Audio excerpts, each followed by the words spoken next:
Millionaire brings Mistress to his office. Party. Pregnant wife arrives with the board of directors. The air in the grand ballroom, thick with the scent of expensive perfume and ambition, crackled with unspoken rules. At the center of this glittering universe was Damien Westwood, a man who didn't just break the rules, he rewrote them. Tonight he paraded his latest revision, a stunning young intern named Chloe on his arm, a public monument to his own audacity. He believed his pregnant wife, Aris, was safely tucked away, a forgotten chapter in his ascent. But Aris was about to remind him and everyone else that the most brilliant minds are often the most underestimated. She wasn't coming to cry. She was coming to collect. The annual Apex Innovations Gala was less a party and more a coronation. It was a testament to the meteoric rise of its founder and CEO, Damien Westwood. This year, the event was held within the sweeping metallic curves of the Walt Disney Concert Hall in downtown Los Angeles, a venue as bold and unapologetically modern as Damien himself. Hundreds of guests, a curated collection of Silicon Beach titans, venture capitalists, and the city's political elite moved through the space like shimmering fish in a deep-sea aquarium. The light from the towering chandeliers caught on diamond necklaces and the polished faces of Patek Philippe watches. Champagne, a vintage that cost more per bottle than most people's monthly rent, flowed from fountains, and the air hummed with the low thrum of power. Damien Westwood stood at the epicenter of it all. At 38, he was a deity in a bespoke Tom Ford suit. His charm was his sharpest weapon, a disarming smile that could precede either a multi-million-dollar deal or a soul-crushing termination. He was a man who had everything. A 9-figure net worth, a sprawling mansion in the Hollywood Hills with a view that stretched to the Pacific, and a portfolio of accolades that painted him as a visionary. He also had a wife, Dr. Aris Thorne, a woman whose quiet brilliance was the antithesis of his explosive charisma. Aris was not present. The official story whispered among the senior VPs and their impeccably dressed spouses was that her pregnancy, a difficult one, now in its 8th month, required absolute bed rest. It was a plausible, even sympathetic reason. They pictured her in their palatial home, serene and supportive, a domestic goddess nurturing the Westwood heir. This image was a fiction Damien had carefully cultivated. The truth was, Aris hadn't been invited. Their marriage, once a partnership of intellect and ambition, had curdled into a cold war fought in the silent, cavernous rooms of their shared home. Damien saw her pregnancy not as a joy, but as an anchor. Her body, once a source of desire, had become a vessel, and her sharp mind, which he had once admired, now felt like a threat. He had begun to treat her like a beautiful antique doll, to be kept on a shelf, admired from a distance, but never played with. He had started to believe she was fragile, breakable. He had forgotten she was forged from steel. Aris, a doctor of behavioral economics from Stanford, had long ago traded the fast-paced world of academic research and consulting for a quieter life, a choice she'd made to support Damien's dream. She saw patterns in human behavior that others missed, the subtle tells in a negotiation, the flutter of an eyelid that betrayed a lie. For years she had been Damien's secret weapon, his unseen strategist. But as Apex Innovations had grown, Damien's ego had grown with it, eclipsing his need for her counsel. He no longer saw her as a partner, but as an accessory, and lately a cumbersome one at that. The distance between them had become a chasm, and into that chasm had fallen Chloe Vance. Chloe was 23, an intern in the marketing department, with eyes the color of a summer sky, and ambition that burned with the heat of a supernova. She was a mirror reflecting Damien's own youth, his own hunger. She looked at him with the undiluted adoration he now craved, a worship Aris's knowing gaze could no longer offer. To Damien, Chloe was not just a woman. She was a validation. She was proof that he was still the young, virile disruptor, not a man on the verge of 40, tethered to the mundane reality of impending fatherhood. Tonight was to be Chloe's unofficial debut. Bringing her to the gala was a monumental risk, a flagrant transgression against the unspoken rules of his world. But Damien's success had been built on such risks. He thrived on the adrenaline of the gamble, the thrill of getting away with it. He believed his power was a shield, rendering him immune to consequences. He had convinced himself that Aris, sequestered and pregnant, was powerless to stop him. It was his most critical and soon-to-be his most catastrophic miscalculation. From his vantage point near the sculpted bar, Damien scanned the room, a king surveying his court. He held 2 glasses of champagne. He was waiting for Chloe, who was freshening up. He felt a familiar surge of invincibility. Everyone here depended on him, feared him, or wanted to be him. They were all orbiting his star, and tonight he was going to give them a new constellation to gaze upon. He was about to show them all that the universe bent to his will, and his will alone. Chloe Vance emerged from the powder room, a vision in crimson silk. The dress was a daring choice, a slash of color against the room's more muted tones of black, silver, and navy. It clung to her slender frame, a stark and deliberate contrast to the maternal form of the woman she was replacing. She had the taut, unlined beauty of youth, a beauty that felt both potent and perishable. Her smile as she navigated the throng of powerful figures was a carefully calibrated mix of awe and entitlement.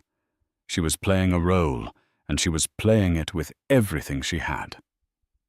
Damien's eyes locked on her, and his signature smile spread across his face. He met her halfway, handing her a flute of champagne. "There you are," he murmured, his voice a low thrum that was for her alone, yet pitched just loud enough for those nearby to catch. "I was beginning to think you'd abandoned me." "Never, Damien," she replied, her voice a breathy whisper. She touched his arm, a gesture of familiarity that sent a ripple of shock through the senior staff members who witnessed it.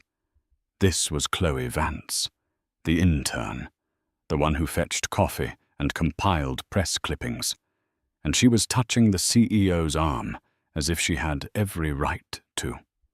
Damien savored the silent, wide-eyed reactions. This was the point.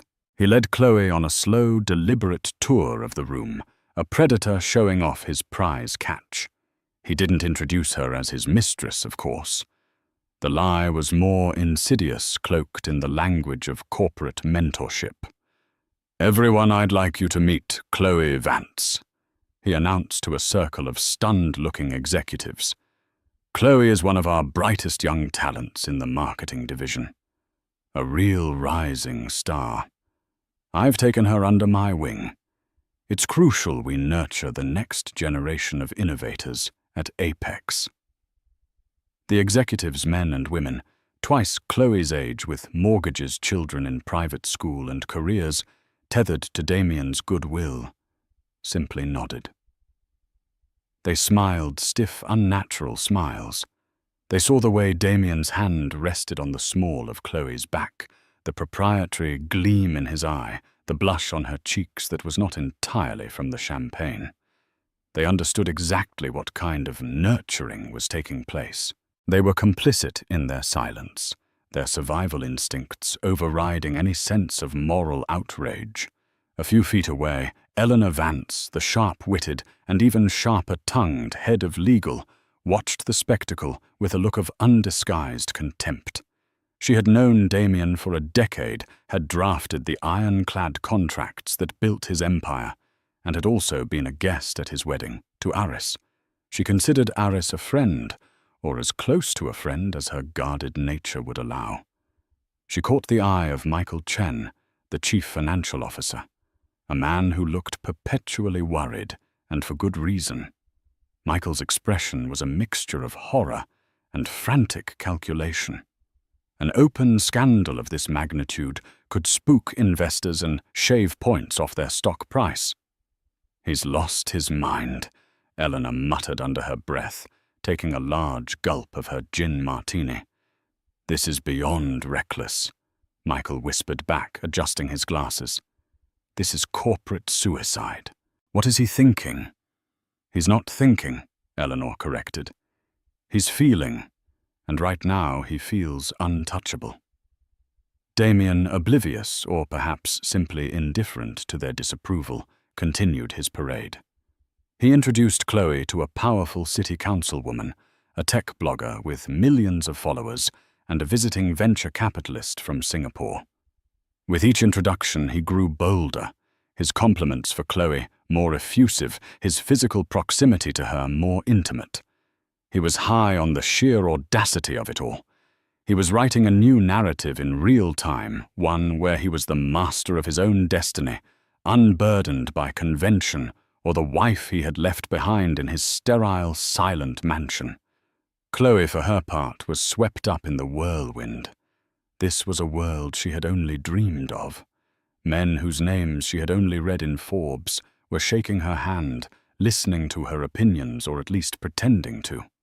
She was standing next to the sun, and its warmth was intoxicating.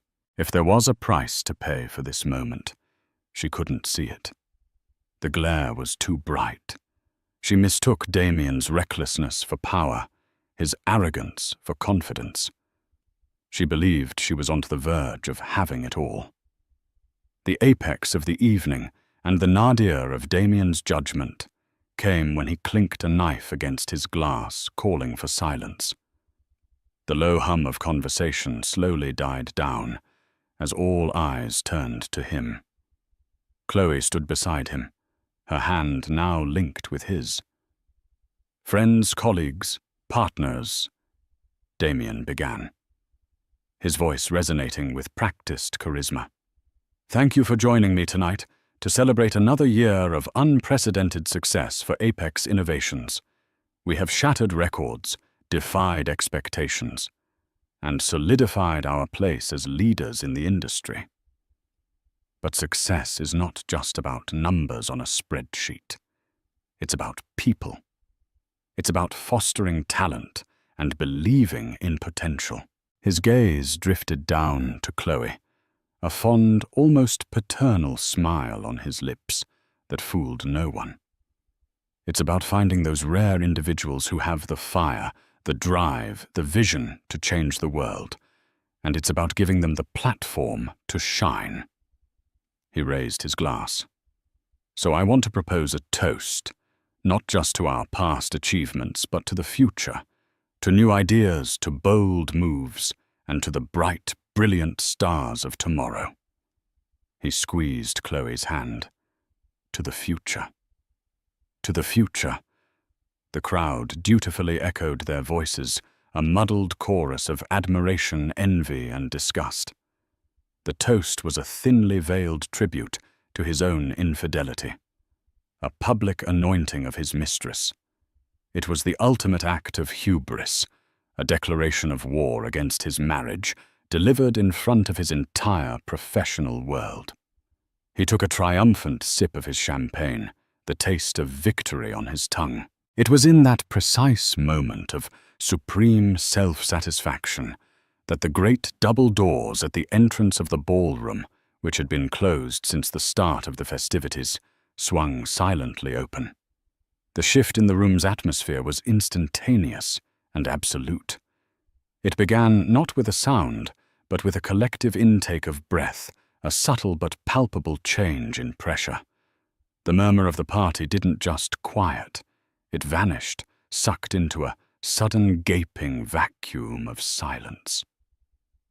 Every head in the ballroom, from the junior associates by the door to Damien Westwood himself on the makeshift stage, turned in unison. Framed in the grand doorway, silhouetted against the ambient light of the lobby, was a figure. It took a moment for the crowd's eyes to adjust to process the impossible sight. It was Dr. Aris Thorne. She was not the frail, bedridden woman of Damien's convenient narrative. She was a portrait of regal composure. She wore a bespoke gown of deep emerald velvet, a color that spoke of wealth and authority. The fabric was expertly tailored to accommodate her 8-month pregnancy draping over her belly, not as a sign of vulnerability, but as one of majestic maternal power. Her dark hair was swept up in an elegant chignon, revealing the clean, intelligent lines of her face. Her expression was serene, her eyes calm and clear as they swept across the stunned assembly. She did not look like a woman scorned. She looked like a queen who had arrived to hold court. The shock of her presence alone would have been enough to shatter the evening's gilded facade. But Aris was not alone.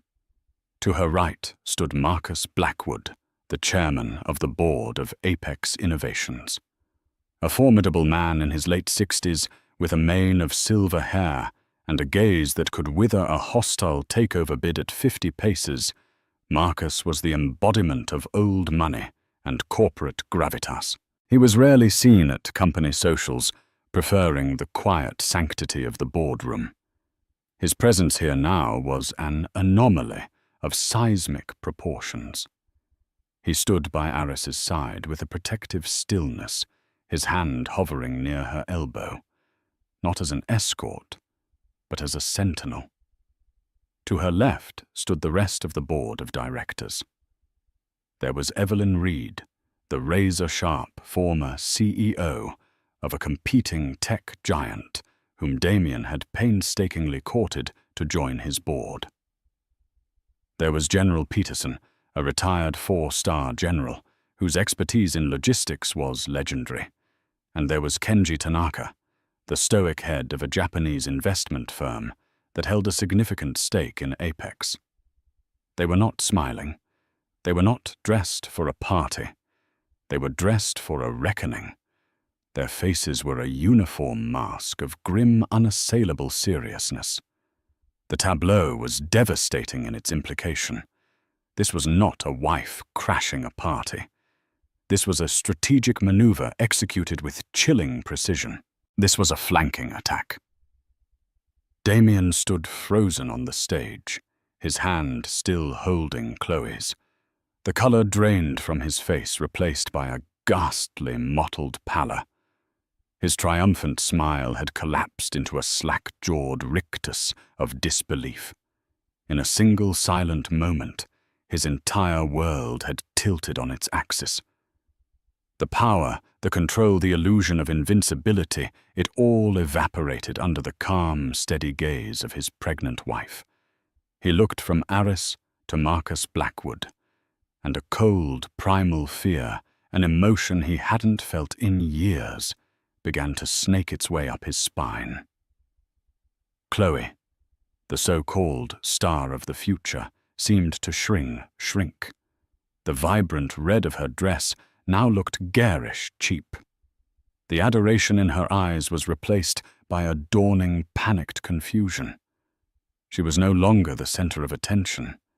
She was a piece of collateral damage in a war she hadn't even known was being waged. Her hand slipped from Damien's slick with sweat. The silence stretched on thick and heavy. The only sound was the faint ambient music from the lobby, a stark contrast to the funereal stillness inside the ballroom. Then Aris took a single deliberate step forward. The soft click of her heel on the polished floor echoed like a gavel. She began to walk, not with the waddle of late-stage pregnancy, but with the measured, unhurried grace of someone in absolute command. Marcus Blackwood and the board of directors moved with her a phalanx of power, clearing a path through the sea of petrified guests. They parted before her, like the Red Sea before Moses.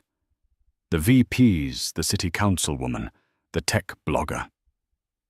They all shrank back, averting their eyes, suddenly desperate not to be associated with the man on the stage. Aris did not look at them. Her gaze was fixed laser-like on one person, and one person only, her husband.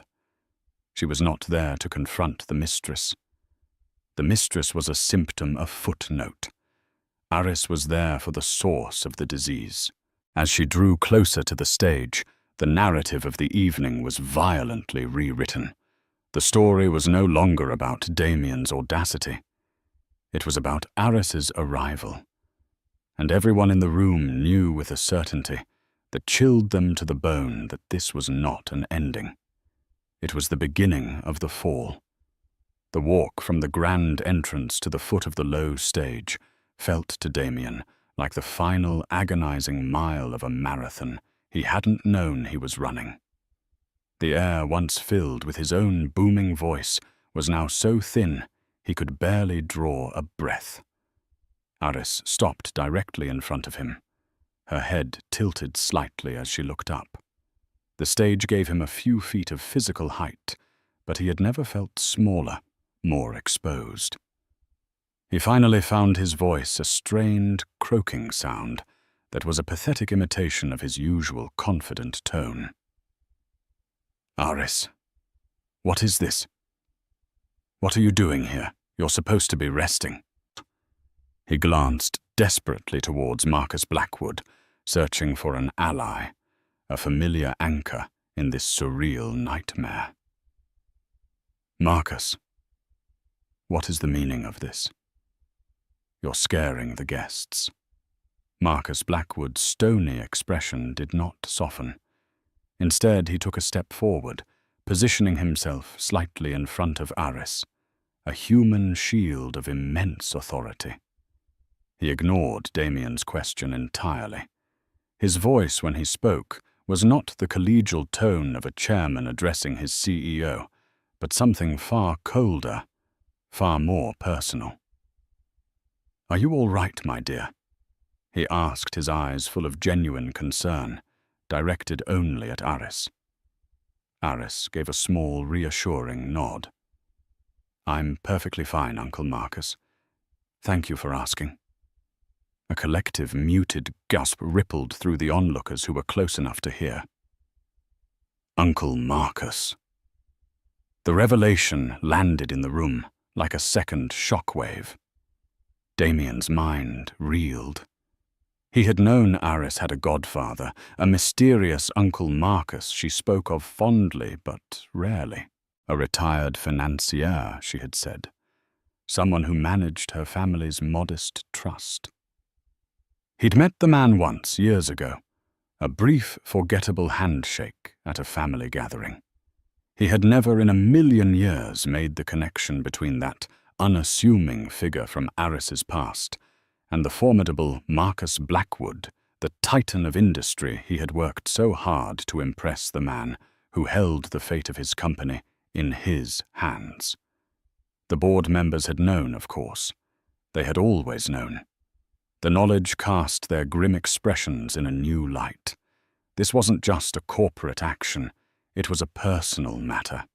They weren't just backing a plan, they were backing a member of the family. Marcus turned his glacial gaze back to Damien. The thin veneer of civility was gone. "Westwood," he said, the name dropping like a shard of ice. "You seem to be under a number of misapprehensions. The first is that you have any say over where my goddaughter chooses to be. The second, and far more critical, is that your guests' comfort is our primary concern this evening." He gestured dismissively at the stunned crowd. "The party is over. On behalf of the board of directors of Apex Innovations, I'm asking all non-essential personnel to vacate the premises immediately. Thank you for your service. Your cars are waiting." There was a beat of stunned hesitation, then a frantic, hurried exodus. No one needed to be told twice. It was a stampede in slow motion, a desperate scramble for the exits. The clatter of dropped glasses and the rustle of expensive fabrics filled the air as the city's elite fled the scene of the corporate execution. They wanted no part of the shrapnel that was about to fly. Within 3 minutes, the cavernous ballroom was all but empty. All that remained was Damien and Chloe trapped on the stage and the silent, imposing tribunal that stood before them. Aris, her hand now resting proprietorially on her swollen belly, and the entire board of directors of Apex Innovations. The glittering decorations and half-empty champagne flutes suddenly looked pathetic, the remnants of a party that had died a violent death.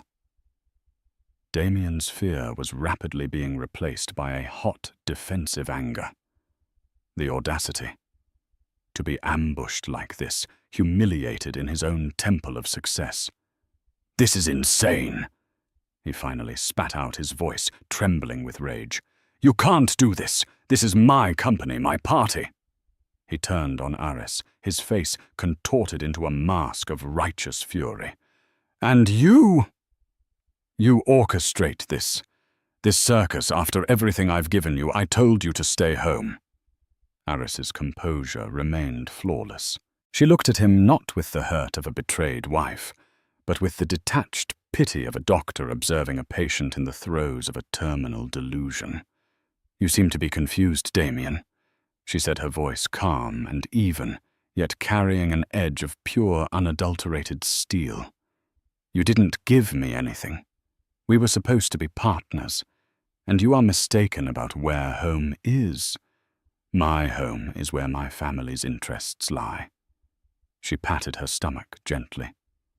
"And my home is with the legacy my father entrusted to Uncle Marcus to protect.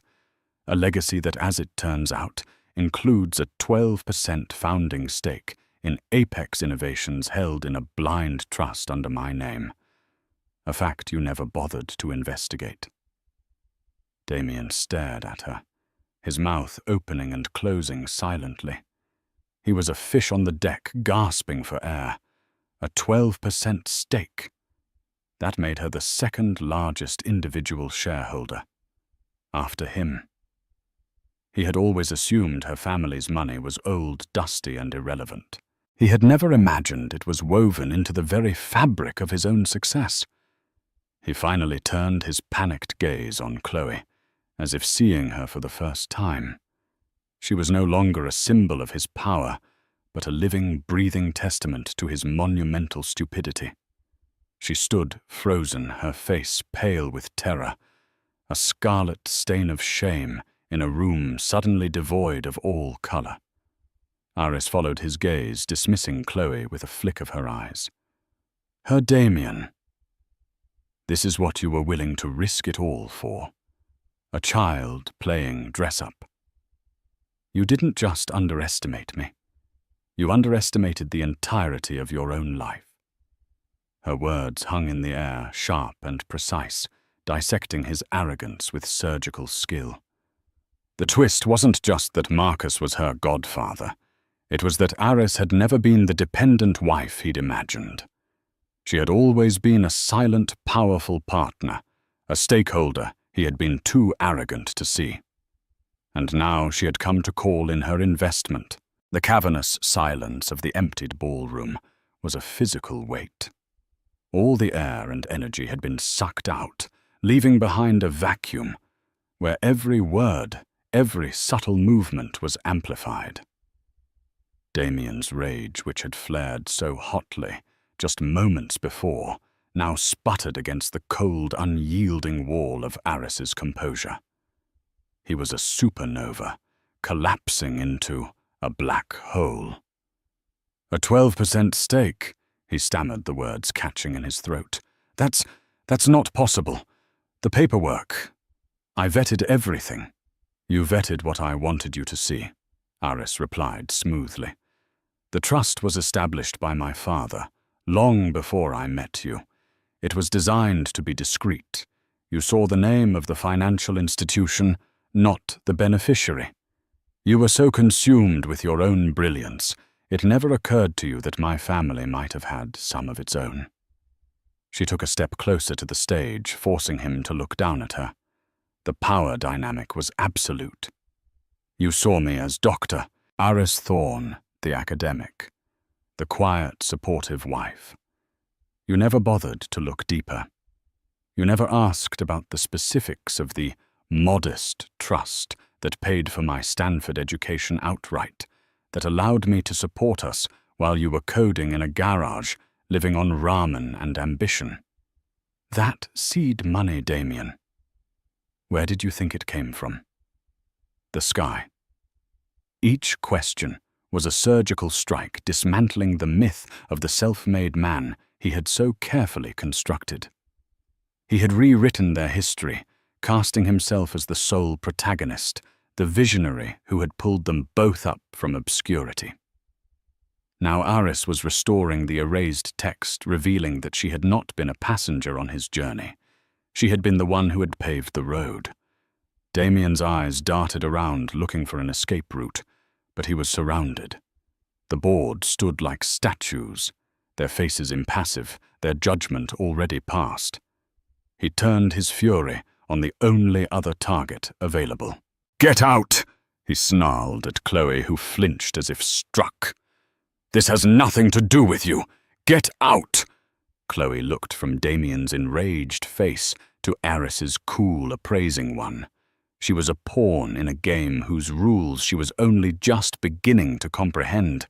She opened her mouth to speak, then closed it, tears welling in her eyes. She grabbed the sides of her crimson dress, turned and fled her heels, clicking a frantic, desperate rhythm on the marble floor until she disappeared through a side exit. A fleeting spectre of Damien's colossal misjudgment. He didn't even watch her go. His attention was solely on Aris. "So this is what it's about," he sneered, trying to regain some semblance of control to reframe the narrative. "Money. This is a shakedown. You find out you have some leverage, and you decide to stage this elaborate coup for what?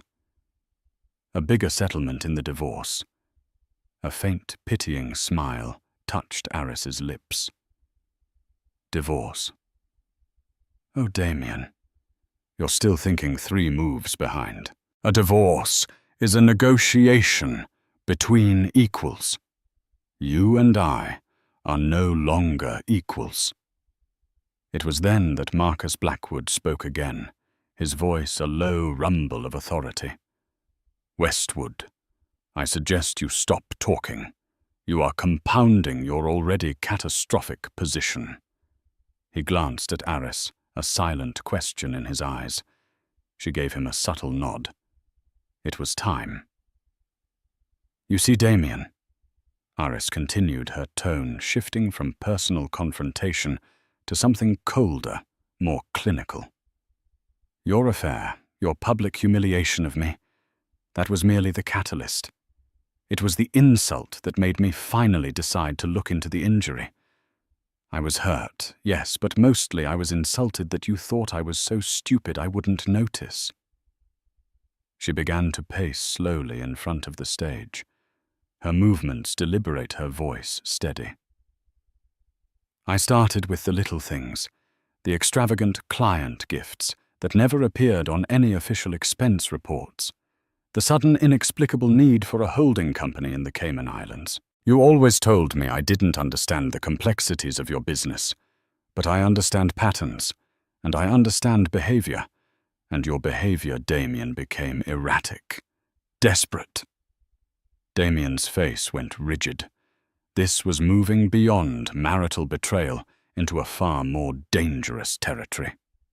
"I didn't need to hire a private investigator to find out about Chloe," Aris said, waving a dismissive hand. "A child like that leaves a trail of digital breadcrumbs a mile wide. No, I saved my resources for something more important. I hired a team of forensic accountants, the best in the business, men and women who can find a single misplaced comma in a mountain of financial data." She stopped pacing and looked directly at him. Her eyes, which he had once found so beautiful, now looked like the barrels of a gun. What I found, Damien, was not just infidelity. It was a grand symphony of fraud. General Peterson, the logistics expert on the board, cleared his throat. Westwood, we have the preliminary report. It's extensive. Evelyn Reed, the former CEO, added in her sharp, no-nonsense tone. Project Nightingale, does that name mean anything to you? Damien froze. His blood ran cold. Project Nightingale was his secret, his albatross, his Hail Mary, a disastrously over-budget and perpetually failing side venture in experimental biotech, a company he had been siphoning millions from Apex Innovations to keep afloat, convinced it would be his true legacy. It was a financial black hole, and he had been illegally propping it up for 18 months. He thought his tracks were perfectly covered. I don't know what you're talking about, he stammered, but the lie was flimsy transparent. The sweat beading on his forehead told the real story. Aris shook her head slowly. No more lies, Damien. It's over. We know everything. We know about the shell corporations. We know about the falsified invoices. We know about the kickbacks from suppliers. We know you've leveraged Apex's assets to secure personal loans for a failing company you illegally concealed from your own board and your shareholders. She paused, letting the weight of the accusation settle in the dead air of the room. You didn't bring your mistress to your office party to celebrate your success, Damien. You brought her here tonight because you were about to run. The final wire transfer for Project Nightingale was scheduled for tomorrow morning. You were going to drain the last of the accessible capital fly to a country with no extradition treaty, and leave the smoking crater of Apex Innovations behind for the rest of us to deal with. Her voice dropped to a near whisper, laced with a contempt that was more devastating than any shout. You weren't celebrating a new future. You were celebrating your escape. But you just couldn't resist one last arrogant flourish, could you? You had to rub my nose in it. And that Damien, she concluded, her eyes locking with his, was your fatal mistake. The name Project Nightingale hung in the air, an invisible toxic cloud. For Damien, it was the sound of his own death knell. The blood drained from his face, leaving a sickly greyish sheen under the harsh ballroom lights. He stared at Aris not as his wife, but as a prosecutor who had just presented an irrefutable case-closing piece of evidence. The intricate web of lies he had spent years weaving had just been torn apart in a single devastating moment. How? The word was a choked whisper, a gasp for air in a collapsing reality. How could you possibly know? Aris's expression remained one of cool detachment, the look of a scientist observing a predictable chemical reaction. You seem to forget, Damien, that before I was your wife, I was an economist specializing in behavioral modeling. I build predictive models based on patterns of human irrationality. And your defining characteristic, your fatal flaw, has always been your monumental ego. I simply built a model based on that. She gestured towards the impassive face of Michael Chen, the CFO, who had re-entered the room and now stood near the board, his face a mask of grim resolution. Michael and I have been speaking for weeks. Damien's head whipped towards his CFO, a man he had always considered loyal, if timid. Michael, you betrayed me. Michael Chen straightened his tie, his hands trembling slightly, but his voice, for the first time in Damien's memory, was firm. I have a fiduciary duty to this company and its shareholders. Mr. Westwood, my duty is not to you personally, especially not when your personal actions threaten to destroy everything we have built. Dr. Thorne approached me with some irregularities she had flagged. At first I was skeptical, but the patterns were undeniable. The numbers didn't lie. Aris picked up the narrative, her voice relentless. You thought Michael was a simple numbers man, a bean counter. You underestimated him just like you underestimated me. You assumed his fear of you was greater than his integrity. But when faced with the evidence of systematic grand-scale embezzlement, Michael made the correct choice. Marcus Blackwood stepped forward again, his presence commanding the space. He pulled a slim, leather-bound folder from inside his jacket. He didn't open it. The gesture alone was enough. The forensic accounting report is damning, Damien. Marcus stated, his voice devoid of emotion. We have digital copies of transfers between Apex accounts and the shell corporations funding Project Nightingale. We have sworn affidavits from 2 suppliers you pressured into the kickback scheme. They were more than happy to cooperate in exchange for immunity. Evelyn Reed, the sharp-eyed board member, added her piece. And we have Chloe Vance. Damien stared confused. Chloe? She knows nothing about my business.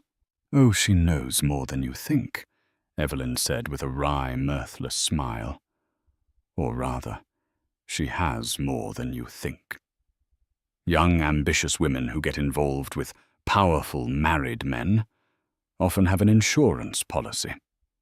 In this case, it was a cloud backup of every single text message and email you ever sent her. Damien's mind raced frantically, trying to recall the specifics of his digital correspondence. The arrogant boasts, the casual mentions of a game-changing secret project that would make them royalty, the complaints about the board holding him back. It was all circumstantial, surely. That's nothing, he blustered, a cornered animal baring its teeth. Inane chatter. It proves nothing. It proves motive and mindset, Aris corrected him calmly. But you are right, it wasn't the smoking gun. The smoking gun, Damien, was something you gave her yourself. A little gift. Do you remember? She paused, letting him squirm in the silence. A few weeks ago, she continued, you gave her a new laptop, top of the line, a gift to your protégé to help with her work. What you didn't know is that our IT department, under Mr. Chen's instruction, had already flagged you as an internal security risk.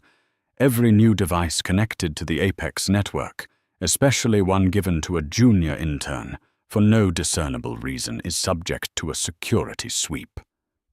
On that laptop, Michael Chen added, his voice gaining strength, we found a hidden partitioned drive. On that drive was a single folder. Project Nightingale, Aris finished for him. The entire business plan, the fraudulent funding prospectus, the real catastrophic burn rate, and most importantly, your exit strategy, complete with details of a new identity and a one-way flight itinerary to Belize, booked for tomorrow afternoon. It was a checkmate so complete, so total, that Damien could do nothing but stare into the abyss that had just opened up beneath him. He had been outmaneuvered at every turn. His arrogance had been the key to his own prison. He had handed his executioners the axe, sharpened it for them, and then pointed to the spot on his own neck. The final crushing piece came not from Aris or the board, but from a source he had long forgotten. Kenji Tanaka, the silent Japanese investor, spoke for the first time, his English precise and accented. Mr. Westwood, he said, bowing his head slightly but keeping his eyes fixed on Damien. My firm invested in Apex Innovations because of the technology, but also because of the leadership. We were led to believe that leadership was a partnership between you and your wife, Dr. Thorne. Her family's historic involvement was a sign of stability. Your actions have not only been criminal, they have been a deep dishonor to that partnership. Tanaka looked at Aris. My firm and the investors I represent have lost all faith in your ability to lead. We have, however, gained immense respect for Dr. Thorne's diligence and integrity. We will be supporting the board's decision." The united front was absolute. There was no crack in their armor, no dissenting voice he could appeal to, no angle left to play. He had been so focused on the superficial battle with his wife, so absorbed in the thrill of his affair, that he had missed the real war being waged in the shadows. A war for the soul of his company. A war he had already lost. The weight of their collective judgment pressed down on Damien, a physical force that seemed to buckle his knees. The bespoke suit that had felt like armor now felt like a shroud. He looked at the faces before him. Aris serene and resolute. Marcus the embodiment of righteous authority. The board a jury that had already delivered its verdict. In their eyes, he saw no pity, no room for negotiation. He saw only the cold, hard finality of consequence. His mind, which had always moved at lightning speed, formulating strategies and contingency plans, was now a vortex of white noise. Belize. The flight. The new life he had planned a world away from the complexities of Apex and the impending reality of fatherhood. It had been so close a tangible dream. Now it was just smoke dissipating in the harsh glare of this impromptu tribunal. So what now? Damien finally asked the question hanging in the cavernous room. It was a plea, a desperate query from a king who had just been shown the guillotine. You call the SEC, the police, you drag the company's name, your own name, he added, looking at Aris through the mud. Is that what you want? It was a pathetic last-ditch attempt to find leverage, to suggest that his destruction would be mutually assured. Marcus Blackwood answered his tone, leaving no room for debate. There will be no public spectacle, Damien, not if it can be avoided. The reputation of Apex Innovations is paramount. We have a responsibility to our employees and our legitimate investors. A public scandal of this magnitude would be devastating for them. He took a single step forward, holding up a hand to forestall the flicker of hope in Damien's eyes. Do not mistake our discretion for weakness. Your options tonight are limited to 2. Both end with your complete and permanent removal from this company. He gestured to Eleanor Vance, the head of legal, who had been standing silently by, her expression unreadable. She stepped forward, placing a thin file folder and a pen on the edge of the stage. Option 1, Marcus continued, is the hard way. I make a phone call. In 10 minutes, detectives from the LAPD's white-collar crime division will walk through that door. They will arrest you. You will be tried for embezzlement, securities fraud, and a half-dozen other felonies. You will likely spend the next decade or more in a federal prison. Apex will issue a statement, denounce your actions, and cooperate fully with the prosecution. The company will survive, but it will be wounded. Your name will be a synonym for disgrace. Damien flinched. The word prison was a physical blow. Option 2, Marcus said, his voice dropping, is the clean way. Inside that folder is your full and immediate resignation as CEO and chairman of the board. It also contains a document transferring your entire shareholding in Apex Innovations, all 28% of it, into the trust controlled by Aris as restitution for the funds you embezzled. You will sign it. Tonight. Now. My shares, Damien choked out. That's everything. That's worth hundreds of millions. It's a fraction of what you were prepared to steal, and a pittance for the damage you have caused. Evelyn Reed cut in sharply. Consider it a bargain. If you sign, Marcus went on, you will be allowed to walk out of that door. We will release a statement tomorrow morning announcing your immediate retirement for personal health reasons. We will handle the fallout from Project Nightingale internally. The authorities will not be called. You will be left with nothing from this company, but you will have your freedom. You will be erased from the history of Apex, but you will not be in a jail cell." Damien looked from the folder to Aris. Her face was calm, but her eyes held a flicker of something he couldn't quite decipher. It wasn't hatred. It was a profound, almost weary finality. This was her justice. Not vengeance, but a rebalancing of the scales. She wasn't just taking his company. She was taking back her life, her security, the future of their child, all of which he had gambled away. He knew it was no choice at all. A life of diminished status and wealth versus a life behind bars. His ego screamed in protest, but his survival instinct, the one true God he had always worshipped, took over. Slowly, shakily, he knelt down on the stage. His knees, clad in $1,000 wool, met the floor. It was the posture of a surrendering king. He reached for the pen. His hand trembled so violently he could barely grasp it. He uncapped it and opened the folder. The legalese swam before his eyes, but he knew what it said. It was the abdication of his entire world. With a shaking hand, he scrawled his signature, the signature that had launched a billion-dollar enterprise, on the line at the bottom. Then he did the same on the share transfer document. It was done. In 2 strokes of a pen, he had gone from Titan to pariah. He pushed the folder away from him, as if it were radioactive. He stood up, his movements stiff, robotic. He was a ghost in his own ballroom. "It's done," he said, his voice hollow. Marcus Blackwood nodded crisply. "Eleanor, if you would secure the documents." Eleanor retrieved the folder with the tips of her fingers. "Damien," Marcus said, using his first name for the last time, "you have 60 seconds to leave the building.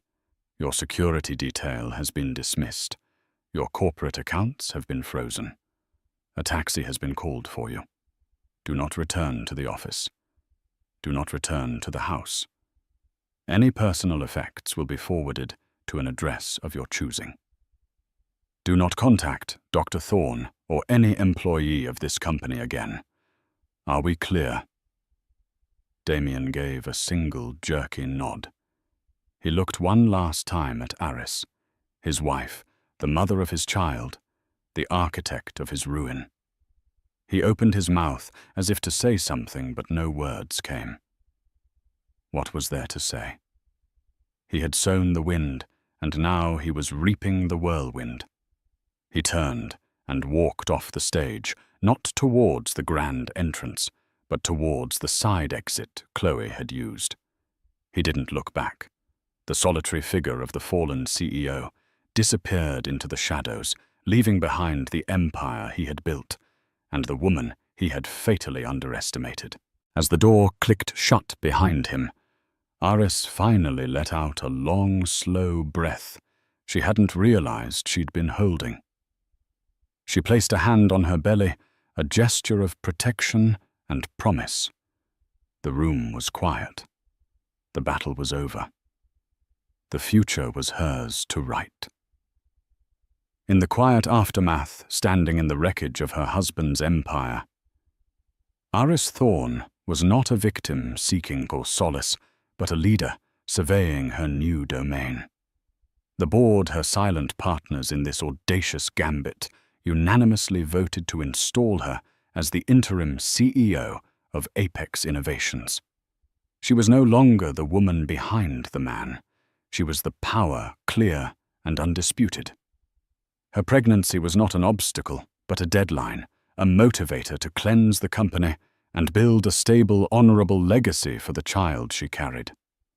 Damien Westwood vanished into a self-imposed exile.